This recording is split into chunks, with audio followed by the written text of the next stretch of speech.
Welcome to Secure Talk, a podcast for security news, innovation, and excellence. Secure Talk is hosted by Justin Beals, founder and CEO of StrikeGraph. Justin has a 20-year career in technology, innovation, and startups. Welcome, everybody, to Secure Talk. Really excited to have you joining us today. I'm Justin Beals, your host, and we have another exceptional guest on the podcast today. We're really privileged to be joined by Alex Cox, the Director of Threat Intelligence for LastPass. Alex, welcome to the podcast today. Thanks a lot for having me. I am really curious about threat intelligence. It's something that I know very little about, but we'd love to start with our guests kind of telling their story of especially how they got into their career and their space and their expertise. Our early in career listeners really trying to track a path in cybersecurity are interested in this. So just a brief introduction in yourself. I think you started out with an interest in criminal justice. Is that right, Alex? Yeah, that's right. Yeah. So I've been in the cyber industry at this point for over 20 years, but initially I went to college for criminal justice, and I was a civilian cop right out of school for 3 years or so. And at the same time, I was a reserve officer in the Army, in the MP Corps. So a very law enforcement focused early part of my career. I did that for a little while, and I had a good friend who was kind of interested in computers, and I had was kind of a computer hobbyist for a very long time at that point. And I was teaching him stuff. And I remember one of my buddies cop buddies came to me and said, I just got a raise and I'm making X amount of dollars. And I went, man, you've been here for like 10 years and you're making that much? It wasn't a whole lot, as you can imagine. Yeah. Well, so then my friend goes and gets a job, who I taught everything he knew about computers, goes and gets a job as a network administrator, making double what I was making as a cop. And I'm like, I taught this guy everything he knows, right? So I started thinking about, a career change at that point, and ended up getting a job on a help desk and, getting into the IT space. And one of the things that I did in IT was I managed antivirus, so the antivirus for Wachovia at the time, the bank. Yeah. And when I started, playing around with the security stuff, I thought, man, this is really cool. And it's sort of a neat combination of my background, right? With both law enforcement, military, as well as the IT thing. So I started doing some malware analysis. And at that point in the industry, I was probably one of about 250 people in the world that were actually looking at malware actively. So I ended up looking at malware. I ended up going back to school for a graduate degree, which I got in information assurance. I basically then kind of did the tour. I went from, I was at Wachovia. I went from Wachovia to NetWitness, which is a small startup at the time. NetWitness was acquired by RSA. RSA was acquired by EMC. EMC was acquired by Dell. And then I went to Bank of America, and now I'm back to LastPass. So I kind of went the whole gamut of giant enterprise to startup to big technology firm, back to a giant bank, and then back to a product company. So yeah, it's been a really interesting tour of duty as far as my career goes. Yeah, it's really a different set of situations from these small organizations to the very large ones, obviously. And the malware space has gone through a huge amount of change. And I'm gonna say something that people probably won't love, but as a CTO that sometimes helps manage IT, I have a difficult relationship with antivirus, anti-malware software. It sometimes feels like, is this solving a problem or causing one? Yeah. Well, what's funny, early in my career, when I was at NetWitness and doing a lot of field work and meeting with customers, one of the first questions I would ask was, how is your malware problem? And at that point, most people said, oh, we don't have a malware problem. They actually had a malware problem. They just didn't know it, right? So part of that job was like explaining to people, hey, this is what you need to worry about. Now, flash forward a number of years, if you ask people how their malware problem is now, they can give you a very detailed answer because everybody knows about it and everybody's fighting it. It's been really interesting to see how the field has changed over time from that standpoint. I feel like as I was looking through your resume that your work at RSA, you helped develop their threat intelligence product in a lot of ways. Was there a lot of definition of what a product needs to be that does this type of work for RSA? Yes. At that point, threat intelligence wasn't like a career field like it is now. It was more something that people just sort of did on the side. And what the work that we were doing at RSA was around the NetWitness product, which, if you weren't familiar with it, is a network forensics tool. And it was kind of ahead of its time at that point. And the work we were doing from a threat intel standpoint was typically what they call detection engineering now. So it was like let's look at these current threats and let's figure out how to detect them with this product. And then let's create those detections so we can push them out to employees, or to our customers. So it gave us the ability to sort of, one, keep track of, what was going on in the world as far as computer security events and incidents go. But then two, help our customers, figure out how they were impacted via this product. So it was like a really interesting growth area for me at the time, because it allowed me to sort of change my thinking a little bit from being very desktop malware analysis focused to being more network, centric, and looking at sort of the bigger picture. And that led into, some interesting work, ahead in my career. So yeah, it was a really interesting time.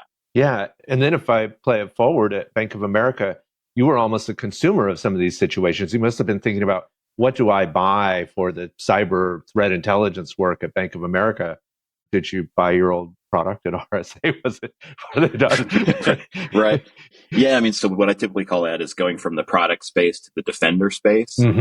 And, when I got the job at the bank, I was a little burned out on doing product stuff, and I wanted to do, a little bit more defender stuff. And, I had a pretty significant product experience. So it does give you an advantage when you're in sort of a defender role, because you understand how these product companies work, and you understand how they want to sell, and maybe why they want to do the things they do, and why they talk to you the way they do. So like, it's being an intelligence person, it's like human intelligence. I have a little bit of backstory now, and it helps me kind of do my job. But, the good thing about that is I had such a wide exposure to just various things, both from the early days at Wachovia, the time at NetWitness and RSA with, because I was involved with the RSA breach as well. So, dealing with what they dealt with. Yeah. It really gave me this kind of wide viewpoint as to what we need to do and how we need to do things. The threat intel space is really interesting, especially now, because previously, when I first started doing this work, it was mostly self-taught people, right? It was folks that were in computer security, that were doing malware analysis. They were chasing bad guys. They were using the skills that they had to kind of do this new thing called threat intel. If you look at the space now, like, we're getting people that are coming right out of college with a threat intelligence degree. We have a large collection of, both military and government employees that have cyber threat intelligence background from that work. The counterterrorism crew that work, all of the global war on terror, hunting Osama bin Laden kind of stuff. Those guys have transitioned to cyber. So there's a lot of really interesting backgrounds in the space now. And it's really fun to work with those guys and get their perspective, because it's totally different from when we started. Yeah. As a CEO, I've been a big fan of veteran hiring myself. In our space, we offer some penetration testing, and it's been really exciting to work with folks with a defense attitude, having been in the military, and then train them up on some of these skill sets. They've got the art of the thing. They just need a little technical skill set, and they really have the passion too. It's worked very well. Yeah. Yeah. So the job you're currently at, LastPass, you've joined as the director of threat intelligence, and it sounds like some of the organizations you've joined, there's some scar tissue sometimes. How do you think about coming into an organization and providing some healing in a way as a threat intelligence, as a leader? Of course, I'm sure that they look to you for some important strategic discussions. Yeah, I mean, that's a great question. To use a kind of a cliche thing, I'm kind of a run towards gunfire guy, with the whole like cop and military background. Yeah. And, being at both RSA and the bank, I had a tremendous amount of experience of just dealing with incidents day to day, right? Because, the bank being huge and one of the biggest banks in the world, we dealt with incidents on a daily basis for the most part. So, coming into a post-incident role was not a big deal. I was just kind of like, okay, cool. Let's fix this, right? I want to help build things and make things better. So, it was able for us, it was cool to be able to come in and sort of start from scratch, right? I basically have an idea of how I want to build something. I can build this program out, and, it's been really great from that standpoint, because there's a ton of buy-in from leadership. I don't know if you've talked to Hoff at all, but Hoff is absolutely brilliant. He really understands the security space. And he understands threat intelligence, so there's not a whole lot of selling that has to be done. He just, trusts me to go out and do the things I need to do to help the company be better at security. And I've hired some good guys. And yeah, it's just a really great experience. And one of the reasons I left was because I just wanted to build something and sort of get back into the product space and kind of understand and help people solve their security problems. So yeah, it's been great. That's a great solution, of course. I do remember the days when I used to reuse passwords a long time ago, and and it's helped a lot. And then I think certainly part of our own security controls in our operation exist around how to share information around access to systems in an effective way that we can control. And we look to systems like LastPass to help us solve those problems. A lot of times we talk to security leaders and organizations, and they describe for us there's a business acumen, a communication aspect of the work, as well as a deep technical aspect of the work. Do you feel like that's true for threat intelligence? Yeah, for sure. One of the things that I love about working in the CTI space is that it's like something new every day. One day I might be talking to the CEO about something. The very next day I might be, in the weeds with the detection engineers trying to figure something out, and then everything in between. And like right now it's been a huge, we're on this sort of marketing tour. So I've been doing a lot of these kind of podcasts and public speaking and, speaking to various people about kind of what we're doing. But yeah, it's kind of the Wild West. What I typically tell people about threat intel, and it's kind of funny, but it's true. It's tell me everything you know about something you just heard about as quickly as possible. And, as you can imagine, that can be a pretty difficult job, right? Because in many cases, there's some event that happens and I'm like, I have never heard of this technology before. So let me go learn what this technology is. And then I can have an understanding of what this means. So there's a lot of work that occurs like that. And for somebody who loves to learn and is a lifetime learner, I love it because I just get exposed to things all the time. And it's fun to talk about, and it's constantly in the news now. I remember the first time the president mentioned cyber in one of his State of the Unions, I was like, hey, we've made it. The president's talking about cyber. Yeah. So it's really cool. It's just a fun field. I really consider it to be the best job in cybersecurity. Is there a way that you metric the work, or you want to communicate progress to the leadership team and the organization where threat intelligence is concerned? Yeah. So the good thing about intelligence work in general is with, the work that the government and the military has done, there is a very well-defined process around how you kind of manage intelligence. At a very simple level, it's figure out what I want to look for the things that I want to look for, write about the things that that I've found, publish those things to people that are interested, and then get feedback if that's what they want. And it's a big circle, right? So I kind of go through that circle and figure out how things go. And then the main way that we determine what it is that's important that we look for are what we call our priority intelligence requirements. Okay. And those are things like, okay, these are the things that are important to the firm from a security standpoint. So things like malware and AI and DDoS and ransomware and, insiders and, that sort of thing. So we have sort of a guide of what to look for when we're doing intelligence work.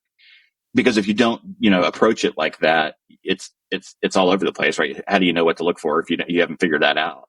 So that PIR process is really important, and it's something, people do on various schedules, but we typically do like a year, 6-month cycle of, hey, do we need to add something new?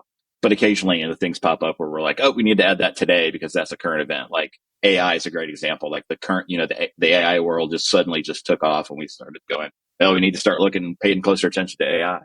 As far as metrics go, that's also a really great question, because metrics for cyber threat intel are difficult, because it's really hard to say, how do you find the value in reading a report about something or understanding some cyber event that's happened in the world. And the way we've done it previously, or the way I've done it previously in some jobs, is to look at, if I publish something, does it cause some sort of positive action in the firm, right? Does the firm fix something? Do they buy a new product? Do they do some training? Is there a concrete result of the intel we produce? If I can match those one-to-one, that's amazing, right? And if you do that over time, at the end of, say, a year or so, you can say, oh, look, of the 1,000 things I published, 900 of them drove action. So that's a pretty positive metric. Oh, yeah. It can be difficult. A lot of people look at threat intelligence as just indicators, but it's way more than that. So, I could certainly go, we pushed 10,000 indicators into our detection system, and that's a metric we could check off. How valuable is that? I don't know. I have always preferred to have somebody look at those sort of metrics to try to understand the value they're providing. And that's why I like that.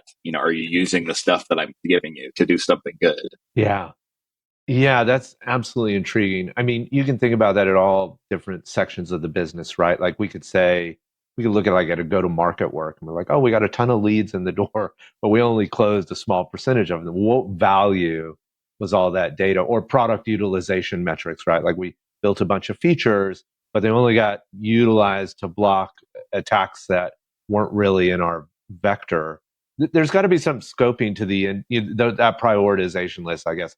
helps you scope what you want to prioritize bringing in to the threat intelligence work, right? Mm-hmm. Yeah, yeah.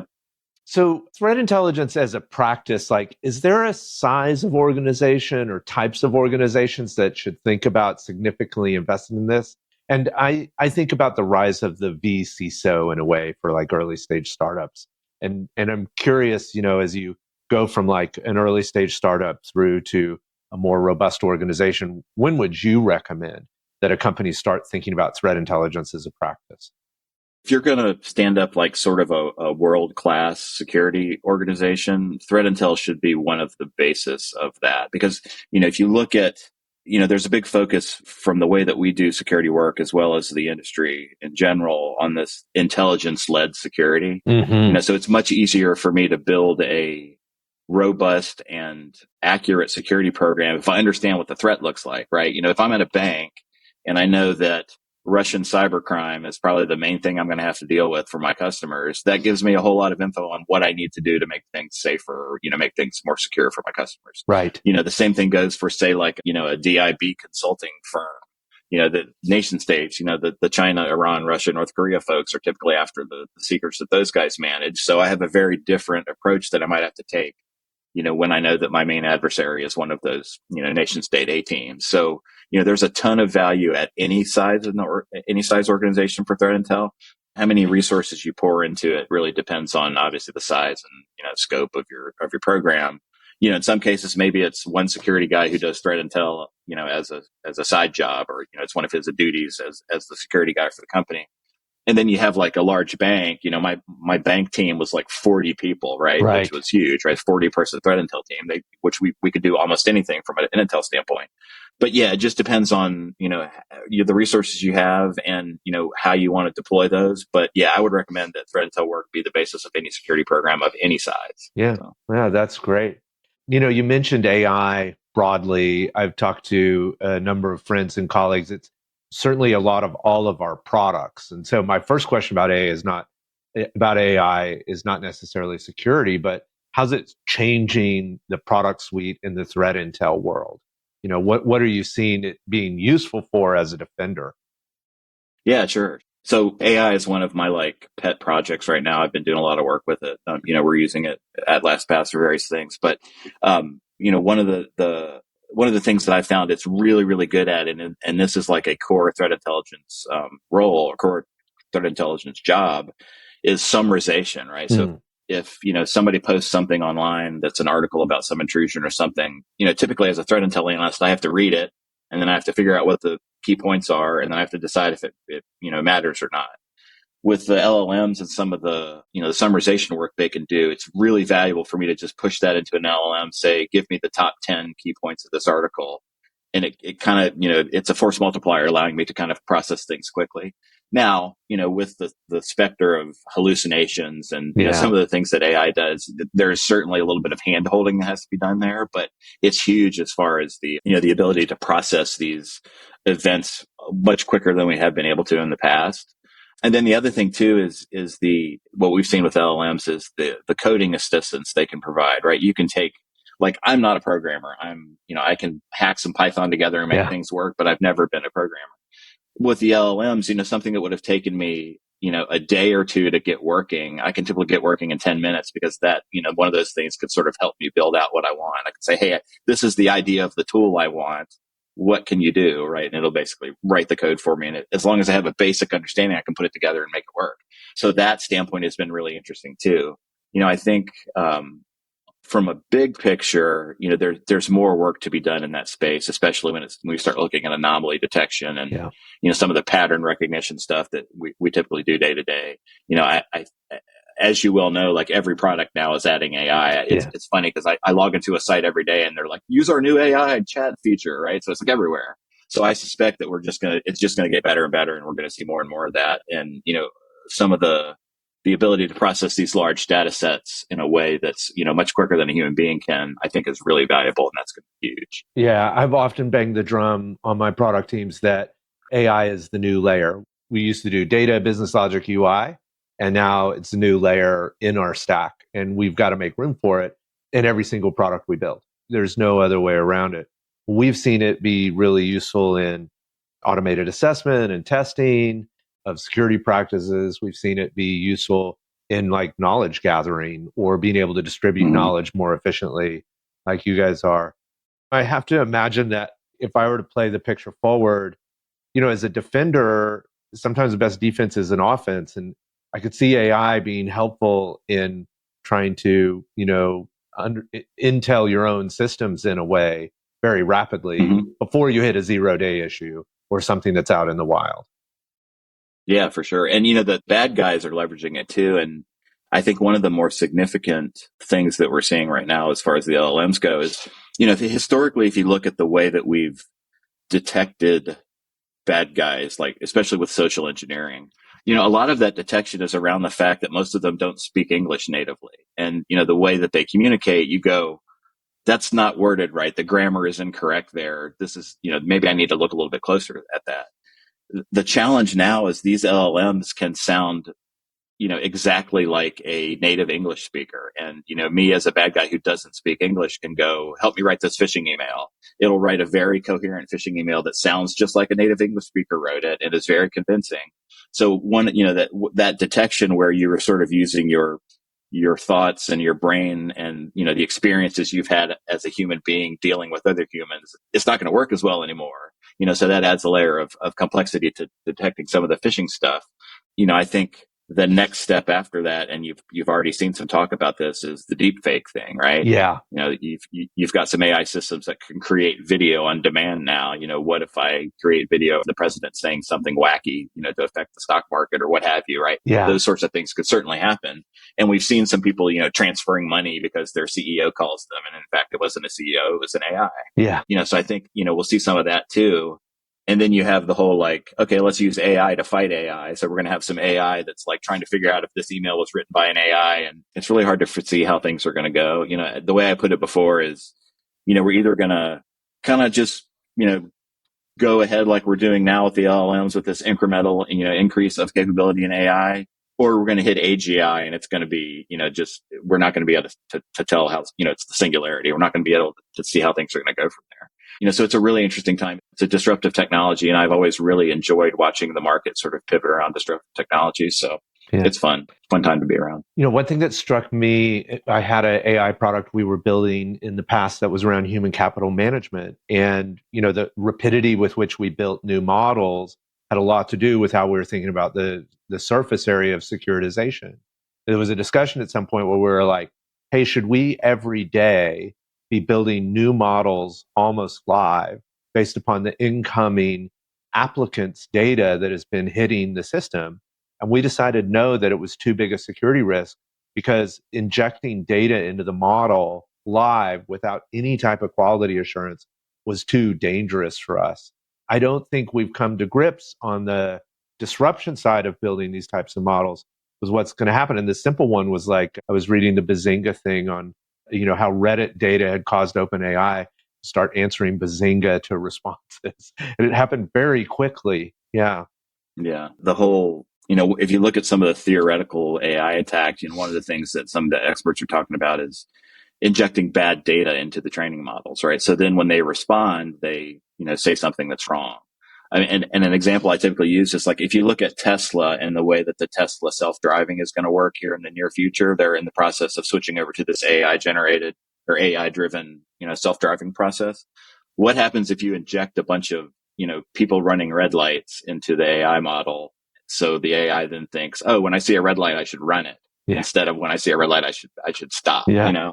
So that sorts of data poisoning and making the AI do things you don't want it to is really interesting. Now, very complex attack, obviously, because you have to have a lot of access and a lot of data, but it's interesting to think about where it could go from there. Yeah. One thing I wanted to ask you about a little bit is an acronym I've seen you use, TIME, around threat intelligence. Mm-hmm. Could you describe that a little bit for us? Yeah, I mean, so that's the name that we use at LastPass to describe the team that I run. It's threat intelligence, mitigation, and escalation. So part of the job is doing the standard threat intelligence work. What's going on in the world, and what do we need to worry about?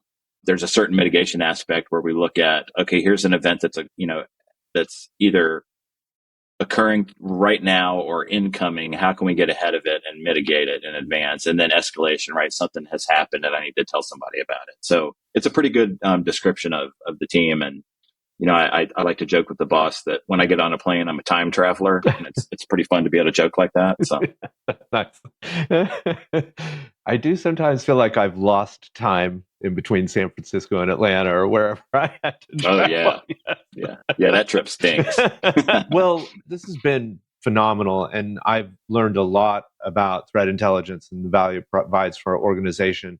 One of the things that we wanted to carve out a fair bit of time to chat with you about specifically, we generally like to talk about a breach at Secure Talk. It's an opportunity for all of us to learn and improve how we do work or what's out there. It's not meant to terrify as much as kind of make transparent things that are going on. But specifically, I think we wanted to talk about something a little different, which is the recent LockBit takedown by law enforcement with you, especially since you have this background in law enforcement. And so I saw the article on Wired, that's where it first came my way, that a number of different international law enforcement agencies had gone after LockBit, a prolific ransomware attacker, and I think kind of an interesting organization. Maybe we should start there. Like, what do we know about LockBit? Yeah, I mean, so what's really interesting, and I like to tell the story of how ransomware became a thing when we talk about any ransomware family. Yeah. Because I think it shows sort of how the bad guys think. So, if you look 15, 20 years ago, the Zeus Trojan, which was like one of the original banking Trojans, that was kind of the big deal, right? And I made my career off of Zeus with the Niebuhr botnet stuff, if you've read about that. Yeah. But the cybercriminals were like, okay, we're going to put this piece of malware on your machine. And when you log into your bank, we're going to steal your credentials, and then we're going to go, steal your bank account info. And that worked for a good long while, right? It took a good long while for the banks to figure out how to fight that. The banks eventually figured out how to fight it, and the bad guys kind of went back and went, all right, so that worked pretty well.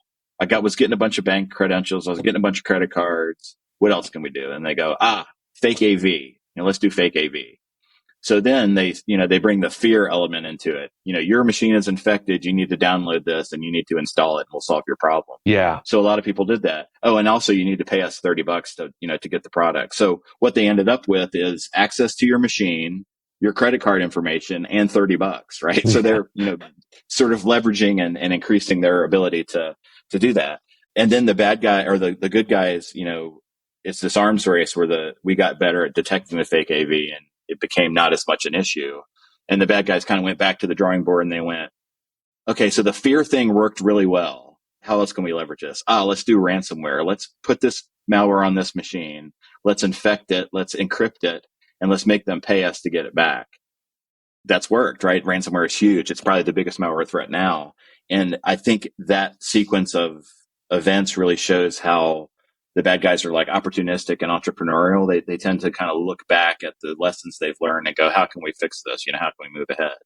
So if you look at LockBit is like the ultimate example of that, because not only are they doing the ransomware thing, but they've also discovered, like many ransomware groups have, that the data exposure piece is also huge, right? So not only will I infect your machine and or your environment and get a bunch of ransomware on your machines, but also steal some data and say, all right, you got to pay the ransomware to get those things off your machine, but you also got to pay me or I'm going to release all your data. Yeah. And that's a really interesting approach. And if you look at LockBit, they're probably we're probably one of the most mature, still are, I guess, one of the most mature ransomware groups. They've got like customer support and, they're able to, sell things, and they have a blog site, and, it's just a really like very business focused, business oriented, criminal enterprise at that point.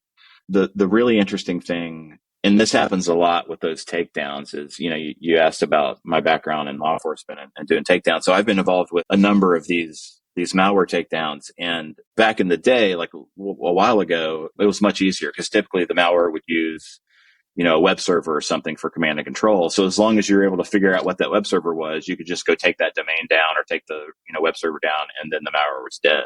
Yeah.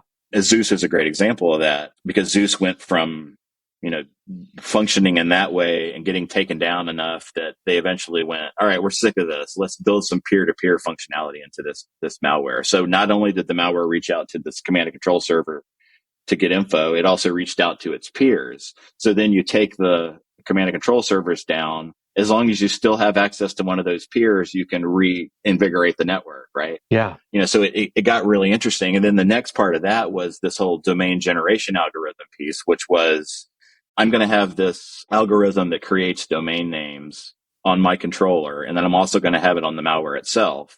And that malware is going to create a domain that it's going to use for command and control on the fly. I'm going to know what that domain is because I've got the same thing on my side. Mm-hmm. I'm going to register that domain, and then we can kind of do the thing, right? Oh, wow. And that basically made it very resilient to the takedown efforts because we never knew which domain was coming next. So the way that the good guys approached that is they reverse engineered the malware, reverse engineered the algorithms, and then they were registering those domains ahead of the bad guys to keep them from being able to do command and control. So it's like, very, very complex. And it's a great example of how the bad guys sort of use it as an arms race, and they learn from the previous, activity. Like they knew that the domain thing was a takedown risk. So how do we fix that? Let's do domain generation. Let's do peer-to-peer, et cetera. Yeah. The LockBit takedown is a great example. And one of the things I pointed out was I expect that they'll come back in they were down for a week. And they were back. Yeah. Yeah. And that was largely for, the reasons I said is the feds took all the PHP servers down. They had backup somewhere that they were able to pull things back up. They just went, oh yeah, they took it down. Let's pull it back up and keep on going. So it's really interesting. The takedown thing is tough these days. Yeah. One of the things I read, LockBit posted on re-bringing up the servers, and reading through the documentation, they mentioned how their servers were running PHP, but not all of their backups included PHP. That's an interesting decision, right? Because you're like, I'm sequestering out certain technologies in my backup methodology because that could get infected for a long period of time. And if I don't have PHP in the fundamental files, I can reload those files on new server versions. And I don't think a lot of large entities think about that. They're like, I have backup. It goes for a certain period of time. I check the box, Yeah. Yeah. I mean, that's, the whole backup thing is like, that's one of the primary ways you should fight the ransomware, right? Is to have your backups and, offline and available to turn your machines back on when they get ransomware. The bad guys take those lessons too, and they go, all right, let's back up our stuff. So if it's taken down, we can sort of stand it back up. And what's super challenging about that is, when you look at a law enforcement effort like this, it requires so many moving pieces and so many things to happen at the same time. Because if they don't get all those command and control machines at once, as long as one is still active, they can keep the network alive. Yeah. So if you look at Microsoft and the digital crimes unit and the way that they're attacking this is, they're doing it legally, right? They're going and saying this entity is infringing on our digital rights or intellectual property. And, they're able to use the courts to seize some of the equipment and do those sorts of things. Whereas previously it's largely been just a technical endeavor. But yeah, so many moving parts. And if you miss, in this day and age, if you miss one piece, the bad guys just go up, they missed that one, let's bring it back up. And that's what we're seeing. There's this knee-jerk reaction a lot of times when we get a security incident notification that it's a nation state actor. But now I think we're seeing a lot more that these are more groups, but I think it's very muddy, right? Some of these groups may be funded by people that have parallel goals, but they're making their own money. They're independent as they want to be on some level. Yeah. I mean, if you look at like Russia is a good example of this. So, a lot of cybercrime is Eastern European focused, and it has been historically. And, Russia has always had the rule that they sort of turn a blind eye if you don't attack Russia. Yeah. They'll protect these guys that are kind of doing that work. And the advantage they have there too is that when, the intelligence agencies in Russia need some specific data, they can often go to these cybercrime operators and go, I need a email address from the Pentagon. Do you have one? And they go, oh yeah, we got this guy with ransomware. Here you go. Right. So it allows the nation states to sort of be involved, but have that deniability to say, oh no, those were the Romanian cybercrime guys. It wasn't us. Yeah. And then, if you look at like North Korea is doing work that is very much cybercrime, right? They're very focused on cryptocurrency theft, and that's largely because they can fund their regime with that cryptocurrency, even with all the sanctions, because it's hard to track and easy to transfer and blah blah blah. Yeah. So you definitely have this sort of muddying of the waters, and this bleeding of something that's typically APT that's now in the cybercrime space. The ransomware actors are another great example too, because you've got very competent hacking teams. They're doing cybercrime in a way that historically was only done by the nation state teams, right? Because of the resourcing and stuff that they had. Yeah. So yeah, it's really interesting. There's a whole different level these days. And to your point, they run it like a business, right? Like they're selling code. They're selling some of their software that they write to perpetrate the crimes that they're doing via their website on top of the ransomware income that they're generating. They've got hierarchies, they've got reviews, they've got quality assurance, they've got security controls in place, obviously, for resilience. It's really quite intriguing, but it's got to be lucrative enough to build an organization with that kind of, robustness. Yeah. Yeah. Yeah. And, the underground, the barrier to entry to cybercrime has gotten just lower and lower as time has gone by. Back in the day, you had to sort of have some technical knowledge to be able to build malware and do some of this stuff. Nowadays, you go into the underground and go, I need access to this network. Who has access? And some, access broker will be like, oh, I have it here. I can sell it to you. Oh, I need some malware. Who can write me some malware? Oh, I've got it. I'll sell it to you. I tend to equate it to like a swap meet. You walk in and there's a table everywhere, and every table selling something different. And you can piece together what you want to do by going to one of these, each one of these tables. So, if I, as a fairly unskilled script kiddie type person, want to go and do cybercrime, I just need to get access to some of these forums and I can buy what I need for the most part. Yeah. These are always compounding issues, right? Like major issues cascade in a way. There was 3 or 4 things had to be in play. I think about the availability of digital currency from a laundering perspective. And without that ability to launder monies in such a way, it would have been hard. It's been hard in the drug wars, for instance, to run the funding up and down the pipe, in an effective manner. But it's so fluid now that you can really launder a lot of money quite quickly, it feels like. Yeah, I mean, coming from the banking world, there's a whole lot of sort of interbank work that occurs when it comes to fraud. If I'm at Bank of America and I go, oh, we just saw this fraud and it went to Wells Fargo, I can call Wells Fargo and be like, hey, this is fraud, please send it back. And, they will.